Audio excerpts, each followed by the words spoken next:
ยินดีต้อนรับเข้าสู่รายการร่วมพัฒนาประชาธิปไตยกับกกต.จังหวัดลำพูนค่ะวันนี้วันพุธที่ 21 พฤษภาคม 2568 ขณะนี้ท่านผู้ชมท่านผู้ฟังอยู่กับดิฉันกิ่งการบุญธริกบุตรพนักงานการเลือกตั้งชำนาญการค่ะและเป็นประจำทุกๆวันพุธนะคะทางรายการจะเรียนเชิญคณะผู้บริหารของสำนักงานกกต.จังหวัดลำพูนผู้ที่มีความรู้ความเข้าใจความสามารถนะคะในเกี่ยวกับเรื่องข้อกฎหมายนะคะกฎหมายพรรคการเมืองตลอดจนกิจกรรมต่างๆของสำนักงานกกต.จังหวัดลำพูนค่ะและวันนี้นะคะทางรายการได้รับเกียรติจากท่านรองศักดาสกุลโกศลรองผู้อำนวยการสำนักงานคณะกรรมการการเลือกตั้งประจำจังหวัดลำพูนสวัสดีค่ะท่านรองคะครับสวัสดีครับท่านผู้ฟังทุกท่านครับค่ะก็ในวันที่11นะคะท่านรองค่ะพฤษภาคม2568ที่ผ่านมานะคะสดๆร้อนๆนะคะทางสำนักงานคณะกรรมการการเลือกตั้งแทบจะทุกจังหวัดนะคะที่มีการดำเนินการจัดการเลือกตั้งสมาชิกสภาเทศบาลแล้วก็นายกเทศมนตรีซึ่งของจังหวัดลำพูนของเราอะค่ะมีเทศบาลทั้งหมด40แห่งที่เราได้ดำเนินการจัดการเลือกตั้งไปที่ผ่านมานะคะอยากจะขอเรียนสอบถามท่านรองค่ะว่าในช่วงที่มีการเลือกตั้งเนี่ยค่ะทางสำนักงานคณะกรรมการการเลือกตั้งประจำจังหวัดลำพูนของเราได้มีการดำเนินการอย่างไรบ้างคะครับในส่วนของสำนักงานคณะกรรมการการเลือกตั้งประจำจังหวัดลำพูนนะฮะก่อนที่จะมีการเลือกตั้งเนี่ยเราก็จะมีการวางแผนนะฮะตามที่ได้รับนโยบายมาจากกกต.ส่วนกลางนะครับซึ่งก่อนจะมีการเลือกตั้งเนี่ยจริงๆแล้วเนี่ยทางกกต.ของเราเนี่ยจะมีการวางแผนเรื่องของงบประมาณและเรื่องของบุคลากรในการเลือกตั้งแต่ละครั้งนะฮะซึ่งก็จะมีการวางแผนเนี่ยทำงบประมาณล่วงหน้าครับก็ใช้ระยะเวลาประมาณ1 ปีฮะในการวางแผนทั้งหมดนะฮะเมื่อมีการวางแผนแล้วเนี่ยส่วนกลางก็จะสั่งการมาที่สำนักงานคณะกรรมการการเลือกตั้งประจำจังหวัดเพื่อดำเนินการตามแผนงานซึ่งส่วนใหญ่ก็จะเป็นเรื่องของการเตรียมเรื่องของบุคลากรนะฮะที่ใช้ในการเลือกตั้งนะฮะแล้วก็หลักๆแล้วก็จะมีเรื่องของการแบ่งเขตเลือกตั้งเทศบาลด้วยนะฮะเพราะว่าการเลือกตั้งครั้งนี้เนื่องจากมีประชากรนะฮะเปลี่ยนแปลงนะฮะแล้วก็เป็นเรื่องของสัญชาตินะฮะซึ่งเราจะใช้จำนวนประชากรที่มีสัญชาติไทยเท่านั้นมาคำนวณในการแบ่งเขตนะฮะซึ่งหลักเกณฑ์ในการแบ่งเขตตามกฎหมายเนี่ยซึ่งก็จะมีหลักๆอยู่2 ข้อนะฮะข้อแรกคือมีพื้นที่ติดต่อกันนะฮะเขตเลือกตั้งนะฮะของแต่ละเขตใช่ไหมของแต่ละเขตนะฮะอย่างเช่นเทศบาลนะฮะมี2 เขตนะฮะก็เขต1กับเขต2เนี่ยก็ต้องเขต1ต้องมีพื้นที่ติดกันเขต2มีพื้นที่ติดกันและจำนวนราษฎรในแต่ละเขตต้องมีความใกล้เคียงกันนะฮะตรงนี้เป็นหลักที่สำคัญนะฮะซึ่งอันนี้เราดำเนินการแบ่งเขตก่อนที่จะมีการครบวาระในการดำรงตำแหน่งใช่ไหมคะครับซึ่งเป็นขั้นตอนที่เราต้องดำเนินการก่อนที่จะมีการครบวาระในการดำรงตำแหน่งนะฮะก็จะมีการแบ่งเขตเลือกตั้งซึ่งเมื่อแบ่งเขตแล้วก็จะประกาศในราชกิจจานุเบกษานะฮะเพื่อให้ประชาชนทั่วไปได้รับทราบนะฮะซึ่งเราก็จะมีคณะกรรมการแบ่งเขตในระดับจังหวัดนะฮะก็จะมีหลายหน่วยงานที่มาช่วยเราเนาะแบ่งเขตโดยรวมเป็นคณะกรรมการแบ่งเขตเลือกตั้งแล้วก็เสนอให้กกต.ที่อยู่ส่วนกลางนะฮะพิจารณาถ้าหากกกต.พิจารณาเห็นชอบเป็นไปตามหลักกฎหมายแล้วเนี่ยท่านก็จะประกาศเขตเลือกตั้งเนาะแล้วก็นำไปประกาศในราชกิจจานุเบกษาซึ่งแบ่งเขตที่เราแบ่งไปรอบนี้นะฮะก็จะสามารถใช้ได้ในรอบหน้าถ้าจำนวนราษฎรนะฮะไม่แตกต่างกันเกินไปนะฮะแล้วก็พื้นที่ยังติดต่อกันไม่เปลี่ยนแปลงใช่ไหมคะก็สามารถใช้ถ้าอีก4 ปีครบวาระแล้วแนวเขตที่มีการแบ่งและประกาศไว้เนี่ยก็สามารถใช้ได้อยู่ถ้าเข้าตามหลักกฎหมายคือไม่เกิน10%นะคะแล้วก็พื้นที่ยังติดต่อกันอยู่ค่ะอันนี้ก็เป็นเรื่องสำคัญในเรื่องของการแบ่งเขตนะฮะแล้วก็จะไม่มีปัญหาเรื่องเขตเลือกตั้งเนาะรอบหน้านะเพราะว่าจะมีความคุ้นเคยละรอบนี้เราเลือกตั้งคราวนี้เป็นครั้งแรกที่เราใช้จำนวนประชากรที่เป็นผู้มีสัญชาติไทยโดยการเกิดใช่ไหมคะครับผมใช่ครับสัญชาติไทยเฉยใช่ครับค่ะที่เอามาแบ่งในคราวนี้ในครั้งนี้นะคะแล้วก็ครั้งถัดไปถ้ายังอยู่ตามข้อกฎหมายเราก็ยังใช้แนวเขตนี้เดิมได้เลยครับอันนี้คือเขตเลือกตั้งของเทศบาลนะฮะแล้วก็หลังจากที่เรามีการแบ่งเขตแล้วเราก็จะมีการประชุม ซักซ้อมนะความเข้าใจกับทางเทศบาลเกี่ยวกับกระบวนการการเลือกตั้งทั้งหมดนะฮะซึ่งกระบวนการการเลือกตั้งเนี่ยของเทศบาลเนี่ยก็จะมีเจ้าหน้าที่ที่มาเกี่ยวข้องกับการเลือกตั้งหลายฝ่ายนะฮะหลักๆก็จะมีท่านปลัดใช่ไหมฮะท่านปลัดเทศบาลเนี่ยก็จะเป็นผู้อำนวยการการเลือกตั้งประจำเทศบาลโดยตำแหน่งนะฮะซึ่งก็จะมีหน้าที่หลักก็คือจัดการเลือกตั้งเทศบาลนะฮะให้เป็นไปโดยสุจริตโปร่งใสและก็ชอบด้วยกฎหมายนะฮะซึ่งท่านปลัดเนี่ยก็ไม่ได้ทำงานเพียงคนเดียวนะฮะท่านปลัดเนี่ยก็จะมีเขาเรียกว่าคณะกรรมการกกตท้องถิ่นใช่ไหมคะกกตท้องถิ่นคณะกรรมการเลือกตั้งประจำเทศบาลนะฮะซึ่งเราก็จะคัดเลือกมาจากข้าราชการในเขตเลือกตั้งนะฮะแล้วเสนอให้กกตส่วนกลางพิจารณาแต่งตั้งเพื่อกี่คนคะแห่งกกตท้องถิ่นก็ต้อง3 คนครับก็จะกกตท้องถิ่นเนี่ยก็จะมาช่วยท่านปลัดนะฮะช่วยกันในการ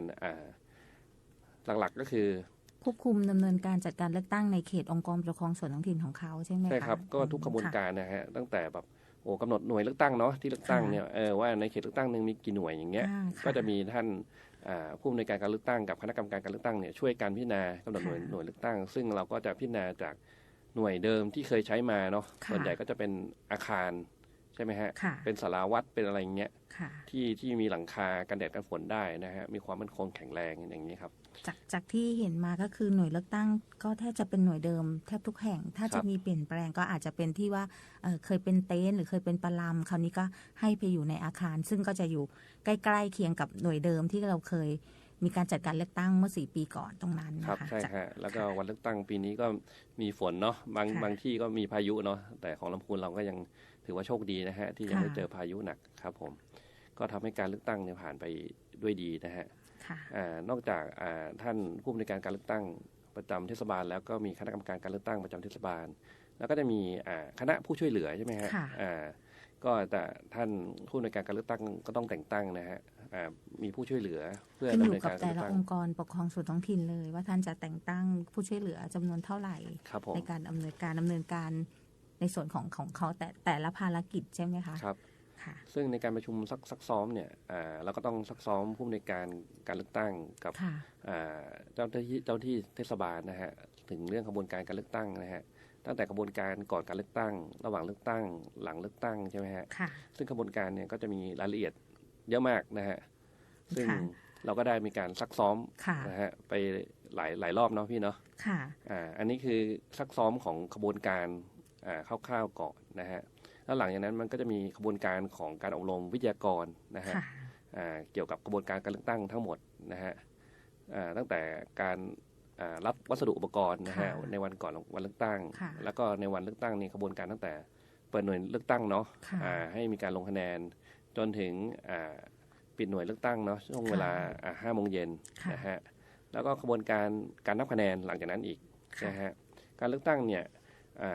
จะมีกระบวนการตั้งแต่การลงคะแนนแล้วก็การนับคะแนนเลือกตั้งซึ่งก็เป็นขั้นตอนสำคัญเหมือนกันนะฮะหลังจากที่เราลงคะแนนแล้วตั้งแต่8 โมงเช้าถึง5 โมงเย็นนะฮะหลังจากนั้นก็ประธานนะฮะประธานหน่วยเลือกตั้งเนี่ยเขาก็จะประกาศปิดการลงคะแนนนะฮะตอน5 โมงเย็นเมื่อประกาศปิดการลงคะแนนแล้วเนี่ยคณะกรรมการประจำหน่วยเลือกตั้งก็จะดำเนินการนับคะแนนนะฮะหลังจากนั้นถ้าเลือกตั้งพร้อมกัน2 ประเภทก็ต้องนับ2 ประเภทเลยใช่ไหมนับ2 ประเภทพร้อมกันทั้งนายกกับสมาชิกนะฮะก็คือจะมีกระดานเนาะขีดคะแนน2 กระดานนะฮะแล้วแบ่งเจ้าที่เป็น2 ชุดนะฮะซึ่งกระบวนการการนับคะแนนเนี่ยก็โปร่งใสนะฮะก็เหมือนกระบวนการลงคะแนนเลือกตั้งนะฮะซึ่งผู้มีสิทธิ์เลือกตั้งเนี่ยก็สามารถไปสังเกตการนับคะแนนได้นะฮะถ้าเห็นว่าการนับคะแนนเนี่ยไม่ถูกต้องไม่ชอบด้วยกฎหมายนี่ก็สามารถทักท้วงกรรมการประจำหน่วยเลือกตั้งได้นะฮะเมื่อมีการทักท้วงนี่กรรมการเขาจะบันทึกนะฮะเหตุการณ์รายงานประจำหน่วยเลือกตั้งเนี่ยที่เราเรียกว่า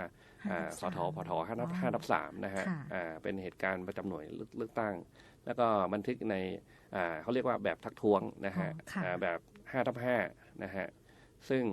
เมื่อคณะกรรมการเนี่ยถูกทักท้วงการนับคะแนนเนี่ยคณะกรรมการเขาก็จะวินิจฉัยว่าสิ่งที่ทักท้วงเนี่ยถูกหรือผิดนะฮะถ้าผิดเนี่ยคณะกรรมการเขาก็จะแก้ไขแต่ถ้าถูกเขาก็จะยืนยันว่ากระบวนการเขาถูกต้องแล้วแล้วเขาก็จะให้แบบทักท้วงให้กับผู้ทักท้วงเนี่ยนำไปถ้าหากยังไม่พอใจผลการวินิจฉัยของคณะกรรมการประจำหน่วยเลือกตั้งนั้นเนี่ยก็สามารถน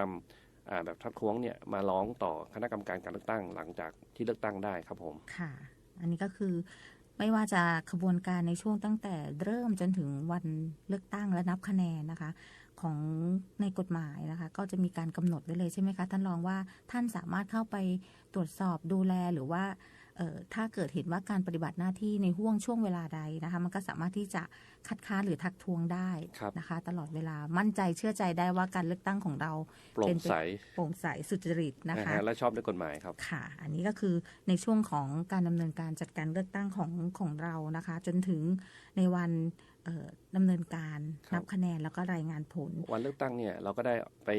นะตรวจเยี่ยมหน่วยเลือกตั้งใช่ไหมฮะค่ะเราก็จะเห็นเนาะเหตุการณ์วันนั้นก็จะมีทั้งผู้สูงอายุนะผู้พิการนะฮะมาใช้สิทธิ์เลือกตั้งกันแบบทุกคนเห็นแล้วโอ้โหแบบทุกคนเนี่ยแบบมีความตั้งใจนะฮะในการมาใช้สิทธิ์เลือกตั้งของตัวเองนะฮะเห็นบางคนนี่เดินไม่ได้นะฮะกรรมการก็ต้องอำนวยความสะดวกนะฮะช่วยกันยกขึ้นไปนะฮะในบางหน่วยเลือกตั้งทราบว่าในเทศบาลบางแห่งเขาก็จะมีการเตรียมรถเข็นสำหรับผู้สูงอายุในเรื่องของการอำนวยความสะดวกแล้วถ้าท่านผู้ชมท่านผู้ฟังติดตามนะคะใน Facebook ของสำนักงานเราก็จะเห็นว่าหรือว่าไปใช้สิทธิ์เลือกตั้งท่านรองคะจะเห็นว่าบางหน่วยนะคะจะมีผู้ที่กรรมการท่านผอ.แต่งตั้งไปเป็นผู้ช่วยอย่างอาจจะมีลูกเสือหรือมีรอดอในบางหน่วยพื้นที่นะคะหรือว่าจะมีทางสสปชต.ซึ่งเป็นเครือข่ายของเราใช่ไหมคะที่จะไปคอยช่วยสังเกตการอยู่ที่หน้าหน่วยนะคะก็ในเรื่องตรงนี้ก็คือสามารถท่านผู้ชมท่านผู้ฟังมั่นใจเชื่อใจได้ว่าการดำเนินการจัดการเลือกตั้งของเราเนี่ยโปร่งใสแน่นอนนะคะเพราะว่าในเรื่องทั้งการอำนวยความสะดวกแล้วก็การสังเกตการในเรื่องของการลงคะแนนนะคะท่านรองคะเห็นว่าใน Facebook อะค่ะติดตามข้อมูลข่าวสารอยู่ในวันที่มีการอบรมคณะกรรมการประจำหน่วยเลือกตั้งนะคะตรงนี้เห็นในวันที่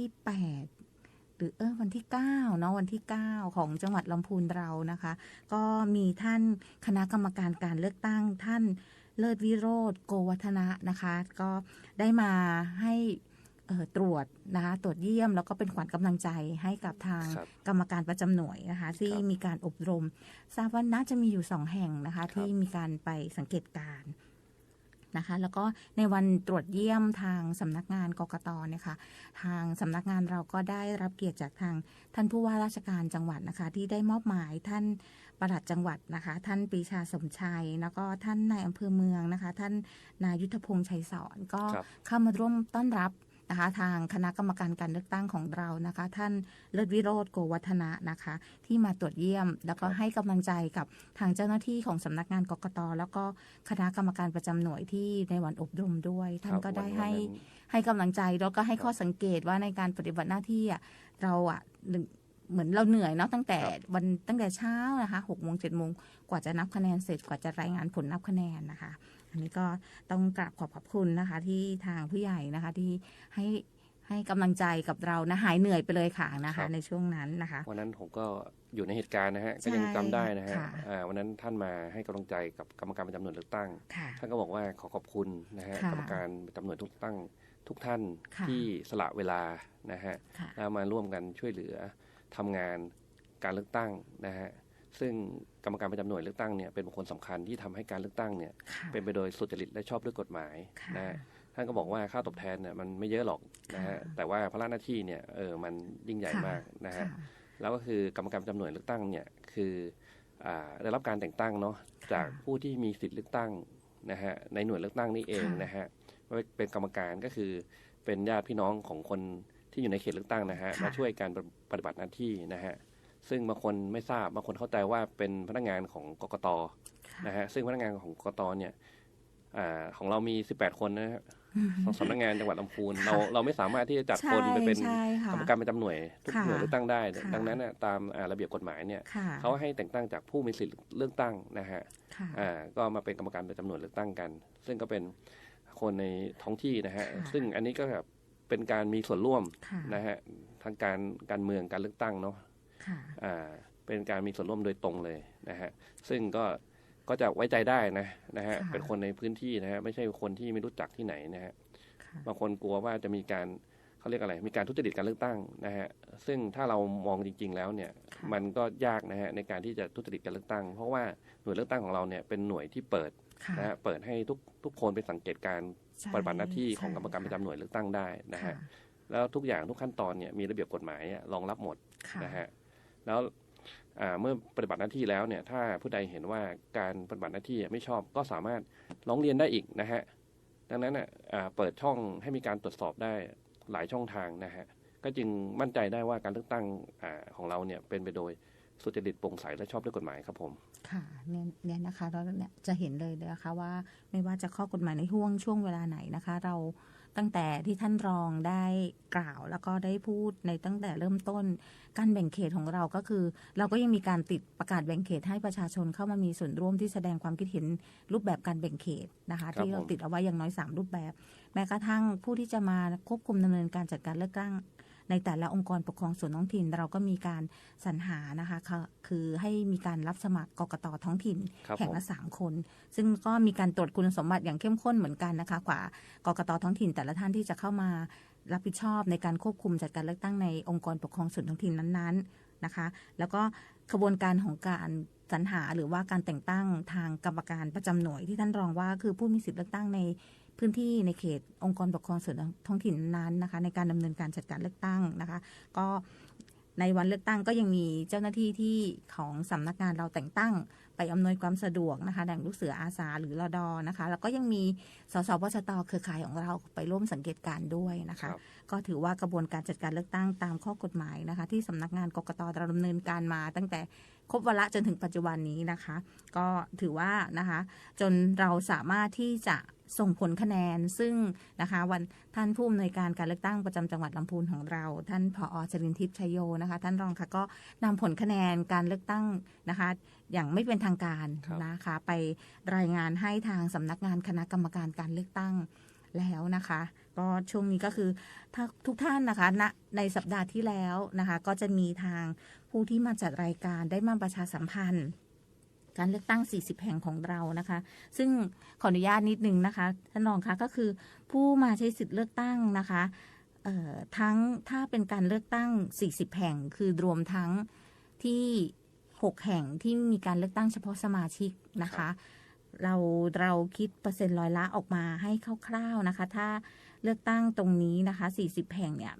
มีผู้มาใช้สิทธิ์ถึง 75.07%นะคะ เยอะมากครับซึ่งมากกว่าตอนการเลือกตั้งอบจ.ตอนนั้นประมาณ 73.43 โดยประมาณถ้าคิดเป็นเปอร์เซ็นต์ใช่ถ้าจำไม่ผิดนะคะก็ถือว่าคราวนี้นะคะก็ผู้มีสิทธิเลือกตั้งในทั้ง40 แห่งก็มีการตื่นตัวแล้วก็สนใจทางการเมืองมากขึ้นเข้ามามีส่วนร่วมในเรื่องของการใช้สิทธิ์ใช้เสียงของตัวเองนะคะก็ถือว่าเปอร์เซ็นต์ร้อยละสูงนะคะในการเลือกตั้งท้องถิ่นคราวนี้นะคะเดี๋ยวต้องในช่วงนี้นะคะต้องขออนุญาตนะคะท่านผู้ชมท่านผู้ฟังนะคะเราพักฟังเพลงเพราะๆกันก่อนนะคะแล้วเดี๋ยวเรากลับมาพบกันในช่วงที่2ของรายการค่ะ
ลับมาพบกับเราในช่วงที่2ของรายการร่วมพัฒนาประชาธิปไตยกับกกต.จังหวัดลำพูนค่ะ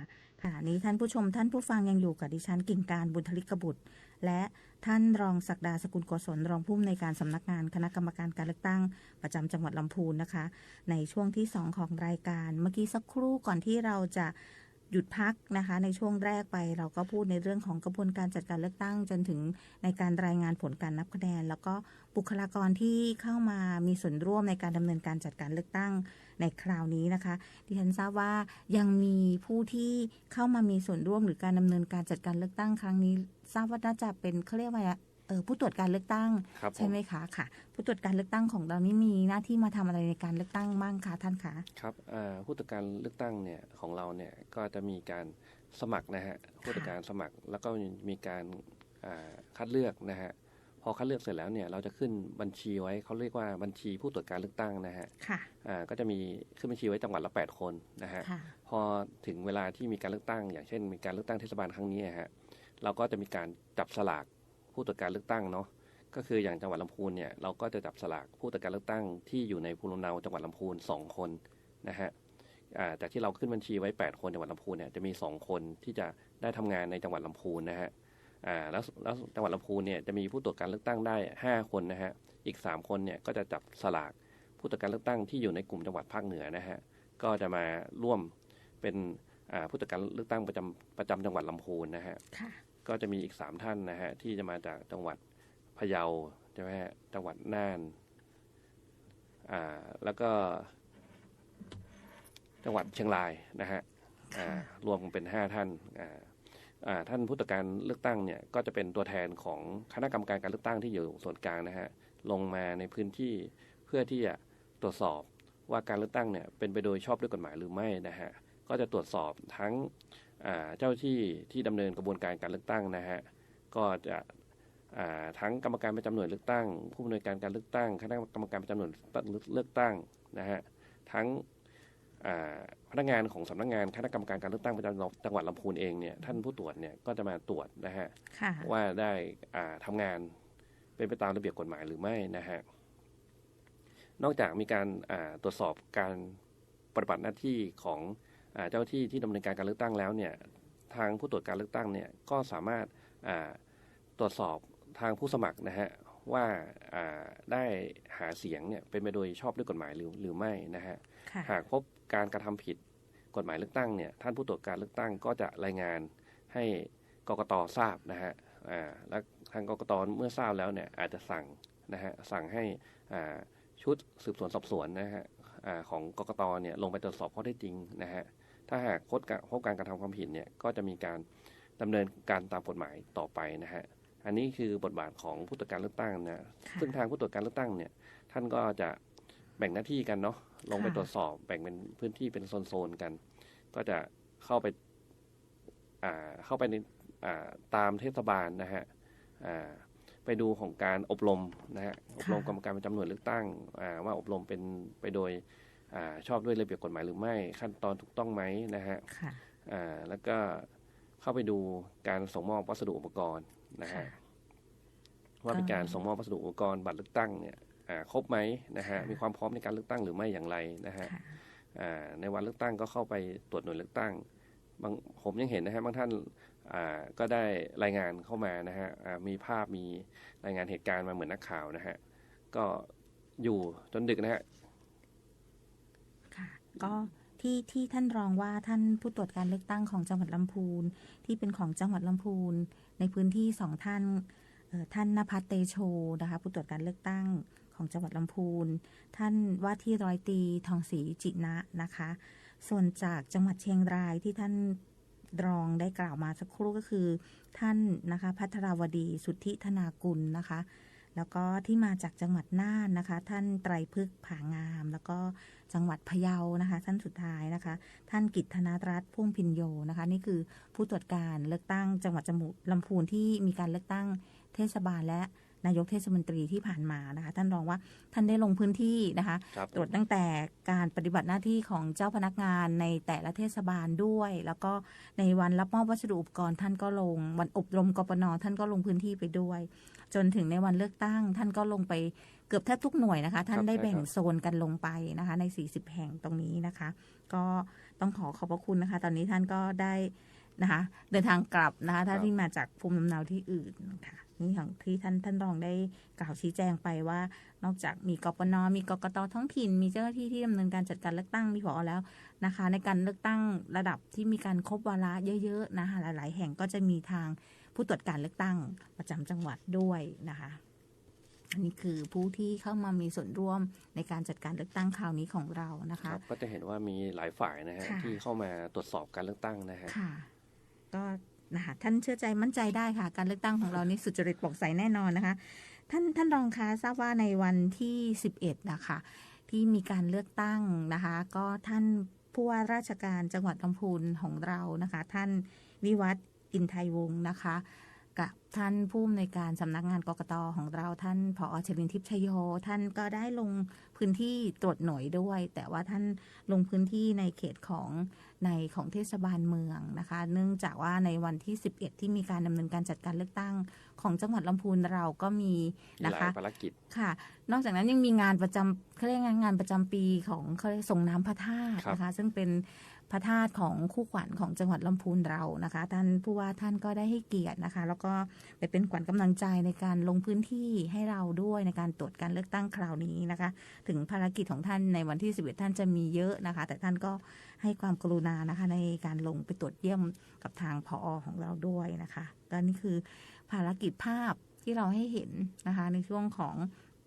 การจัดการเลือกตั้งที่ผ่านมานะคะใน40แห่งก็ถือว่าในช่วงของการจัดการเลือกตั้งท่านคะก็จะมีก่อนเกี่ยวกับผู้สมัครบ้างนะคะแต่เห็นว่าในผู้สมัครรับเลือกตั้งก็จะมาติดต่อที่สำนักงานเรานะคะจะเข้ามาแจ้งอะไรบ้างนะคะท่านคะก็จะมีหลักๆนะฮะก็จะเป็นผู้ช่วยหาเสียงเลือกตั้งนะฮะซึ่งตามระเบียบเนี่ยผู้สมัครเนี่ยสามารถมีผู้ช่วยในการหาเสียงเลือกตั้งได้แต่ว่าต้องแจ้งรายชื่อผู้ช่วยหาเสียงเลือกตั้งเนี่ยให้ผู้อำนวยการการเลือกตั้งประจำจังหวัดทราบก่อนวันดำเนินการก่อนวันดำเนินการใช่ไหมคะครับดังนั้นก็จะมีการแจ้งรายชื่อผู้ช่วยหาเสียงนะคือคักมากผู้สมัครของเรา40แห่ง 1,175 คนแล้วก็มีทั้งประกาศรับไม่ประกาศรับไปบ้างนะคะก็เนี่ยค่ะในช่วงเหมือนกับรถนี่เต็มไปหมดนะคะบางทีก็ล้นออกมาข้างนอกถ้าเกิดใครเคยขับผ่านทางสำนักงานเรานะคะอยู่ใกล้ๆกับทางสถานีวิทยุกระจายเสียงเนี่ยค่ะสวทเนี่ยค่ะก็นะคะก็จะเห็นว่าในช่วงแต่หลังจากการจัดการเลือกตั้งแล้วค่ะท่านรองคะก็น่าจะคึกคักอยู่ไหมคะถ้าการดำเนินการจัดการเลือกตั้งในวันที่11ที่ผ่านมาแล้วนะคะทางสำนักงานกกต.จังหวัดลำพูนเรายังต้องมีการดำเนินการอย่างไรอีกไหมคะในส่วนหลังจากที่มีการเลือกตั้งเสร็จแล้วนะฮะก็จะมีการรายงานผลการนับคะแนนเนาะทั้ง40แห่งแล้วก็เสนอให้ท่านกกต.ได้พิจารณารับรองผลการเลือกตั้งนะฮะซึ่งการประกาศรับรองผลเลือกตั้งเนี่ยจะรับรองประกาศผลการเลือกตั้งเนี่ยภายใน30วันนะฮะนับจากวันเลือกตั้งฮะแต่ถ้ากรณีที่เห็นว่าการเลือกตั้งเนี่ยยังมีเหตุร้องคัดค้านการเลือกตั้งอยู่เนี่ยฮะก็ต้องพิจารณาเรื่องร้องคัดค้านเนี่ยแล้วก็ประกาศผลเนี่ยไม่เกิน60วันนะฮะก็คืออย่างเร็วเนี่ยภายใน1เดือนนะฮะเราก็จะได้ประกาศรับรองผลการเลือกตั้งนะฮะอย่างช้าอีก2เดือนนะฮะโดยประมาณนะฮะก็อันนี้คือเรื่องของการประกาศผลรับรองผลการเลือกตั้งเนาะครับผมแล้วในส่วนของผู้ที่ไม่ได้ไปใช้สิทธิเลือกตั้งนะฮะที่ผ่านมาเราก็จะมีการแจ้งเหตุที่ไม่อาจไปใช้สิทธิเลือกตั้งได้ซึ่งปกติเนี่ยก็จะมีการแจ้งเหตุอยู่2ช่วงนะฮะช่วง7วันก่อนวันเลือกตั้งนะฮะซึ่งมันผ่านมาละนะฮะแล้วก็อีกช่วงหนึ่งคือภายใน7วันนับแต่วันเลือกตั้งนะฮะนี่ก็ผ่านมาแล้วนี่ก็ผ่านมาละค่ะซึ่งอันนี้เรื่องการแจ้งเหตุเนี่ยมันก็จะเป็นเรื่องของการถูกจำกัดสิทธิ์ถ้าใครที่ไม่ได้ไปใช้สิทธิเลือกตั้งนะฮะก็จะถูกจำกัดสิทธิ์บางประการนะฮะมีอยู่6ประการถ้าเป็นการเลือกตั้งของ ท้องถิ่นนะคะถ้าไม่ไปเลือกตั้งและไม่แจ้งเหตุที่ไม่อาจไปเลือกตั้งการเลือกตั้งสมาชิกสภาเทศบาลและนายกเทศมนตรี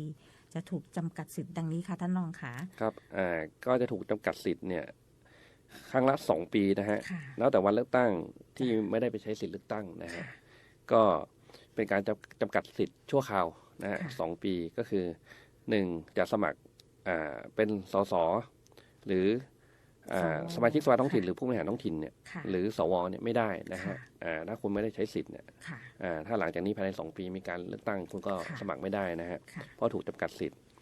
2สมัครเป็นกำนันหรือผู้ใหญ่บ้านอย่างเงี้ยฮะใช่ค่ะถ้าไม่ไปใช้สิทธิ์เลือกตั้งนี่ก็สมัครไม่ได้เหมือนกันนะฮะ3เข้าชื่อขอให้ถอดถอนสมาชิกสภาท้องถิ่นหรือผู้บริหารท้องถิ่นนะฮะในเมื่อเราไม่ได้ไปเลือกเขาเนี่ยเราก็ไม่สามารถไปถอดถอนเขาได้นะฮะแล้วก็ดำรงตำแหน่งข้าราชการการเมืองและข้าราชการรัฐสภาฝ่ายการเมืองนะฮะก็ในรัฐสภาก็จะมีข้าราชการนะฮะที่ทำงานอยู่ในรัฐสภานะฮะ4แล้วค่ะครับข้อที่5แล้วค่ะจำกัดจะดำรงตำแหน่งรองผู้บริหารท้องถิ่นเลขานุการผู้บริหารท้องถิ่นผู้ช่วยเลขานุการผู้บริหารท้องถิ่น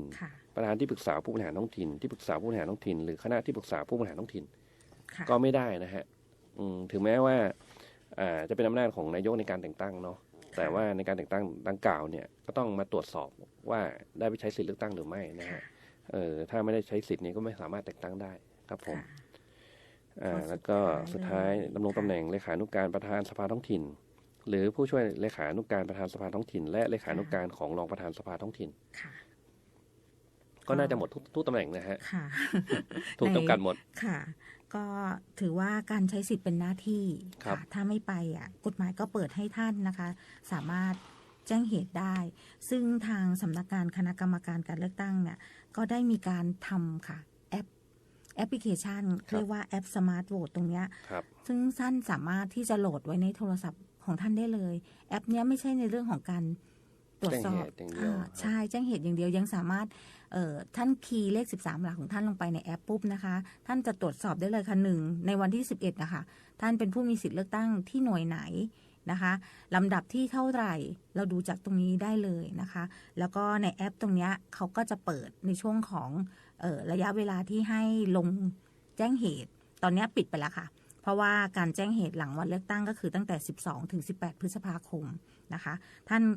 แจ้งเหตุตรงนี้ได้ถ้าท่านไม่สะดวกในเรื่องของการจะต้องไป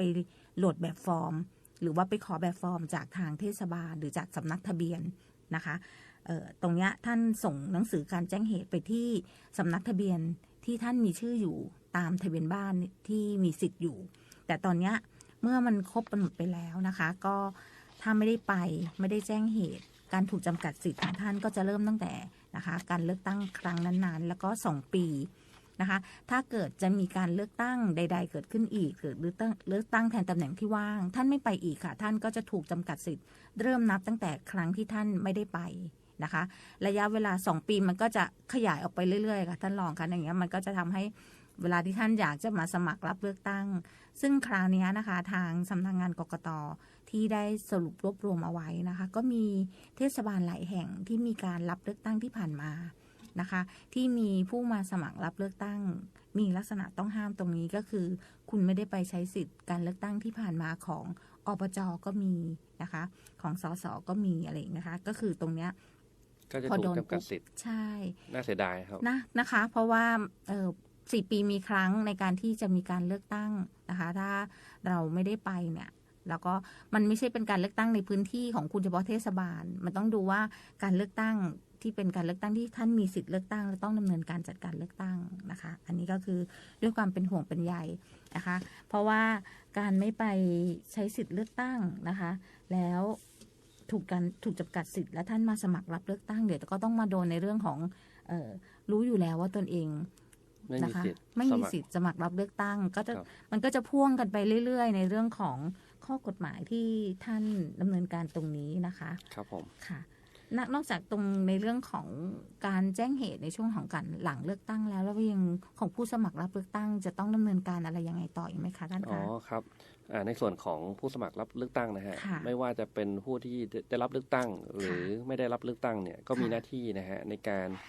เขาเรียกว่าต้องยื่นบัญชีรายรับรายจ่ายในการเลือกตั้งต่อผู้อำนวยการการเลือกตั้งประจำจังหวัดลำพูนนะฮะซึ่งระยะเวลาเนี่ยก็ต้อง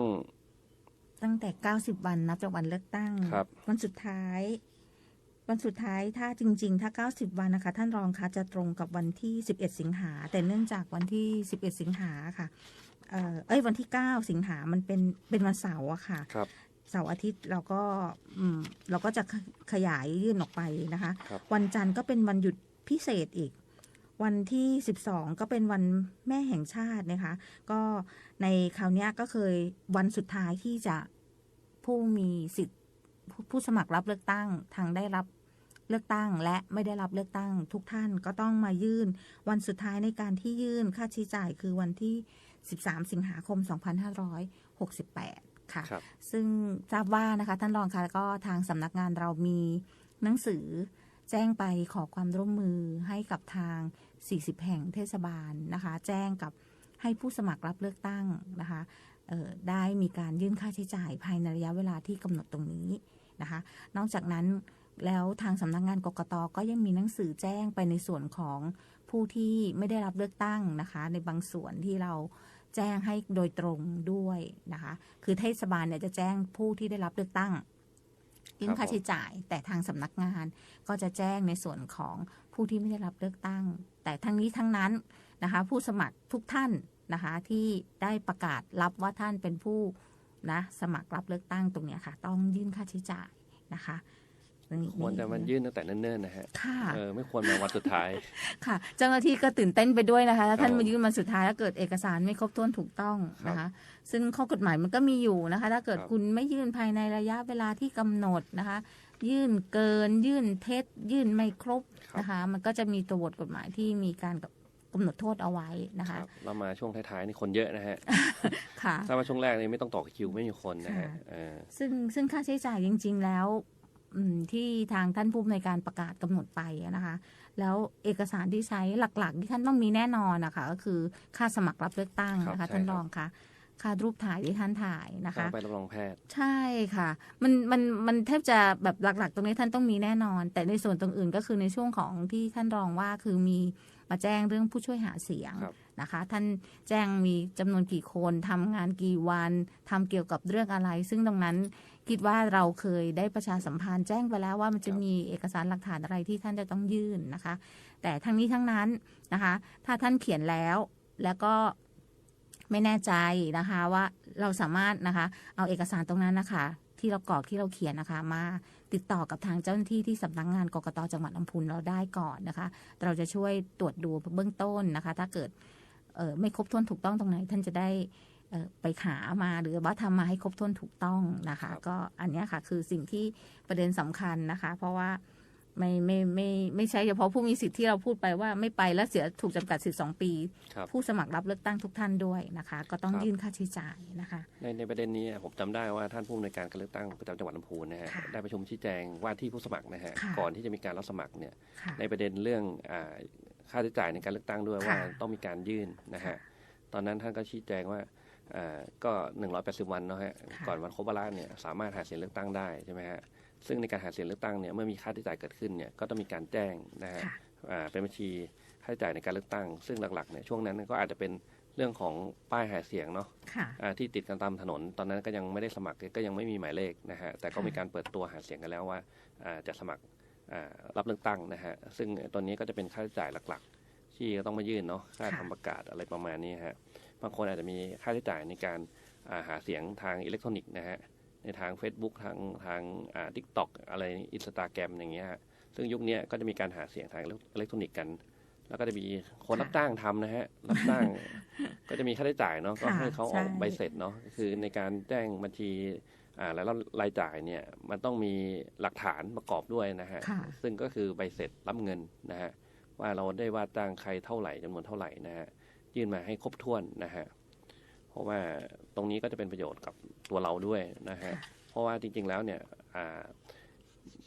บางท่านเนี่ยก็จะมีเขาเรียกอะไรผู้สมัครฝ่ายตรงข้ามนะฮะเขาก็จะ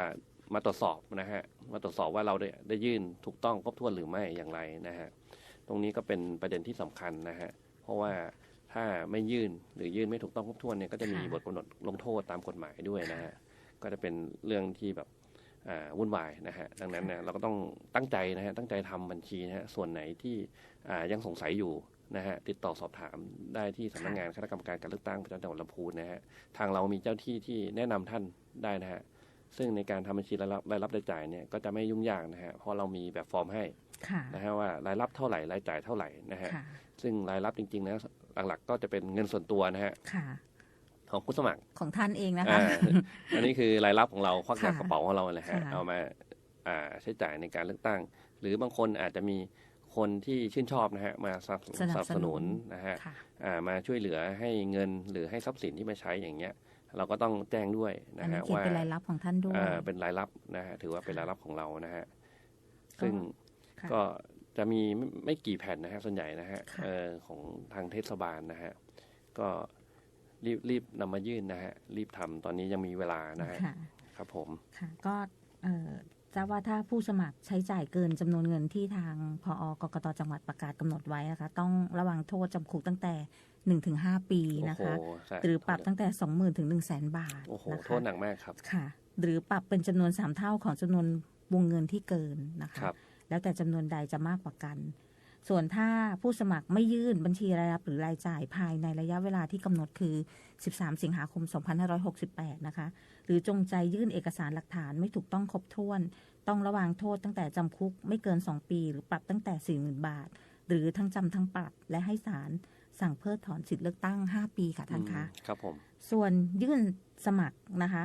ยื่นบัญชีรายรับรายจ่ายเป็นเท็จค่ะอันนี้นะคะต้องระวางโทษจำคุกตั้งแต่ 1-5 ปีและปรับตั้งแต่ 20,000 ถึง 100,000 บาทและให้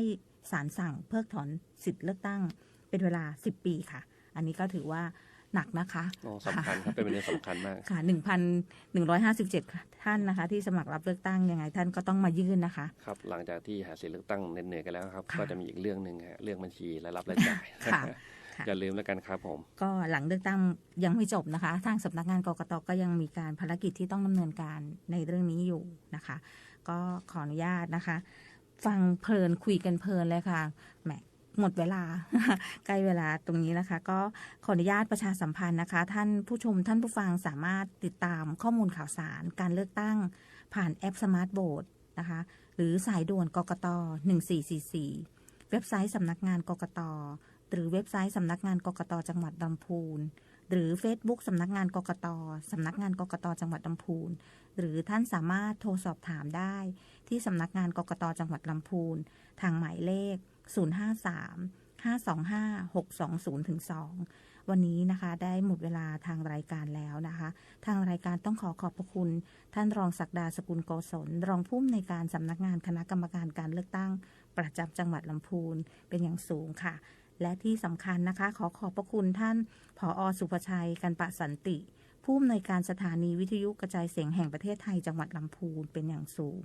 และที่สำคัญเลยขาดไม่ได้ต้องขอบพระคุณท่านผู้ชมท่านผู้ฟังทุกท่านนะคะวันนี้ของเรา2 คนขออนุญาตลาไปก่อนนะคะกลับมาพบกับรายการร่วมพัฒนาประชาธิปไตยกับกกต.จังหวัดลำพูนในวันพุธหน้าเวลา 8:00 น. ถึง 9:00 น. วันนี้เราขอบพระคุณแล้วก็ลาไปก่อนค่ะขอบคุณค่ะครับขอบคุณครับสวัสดีครับ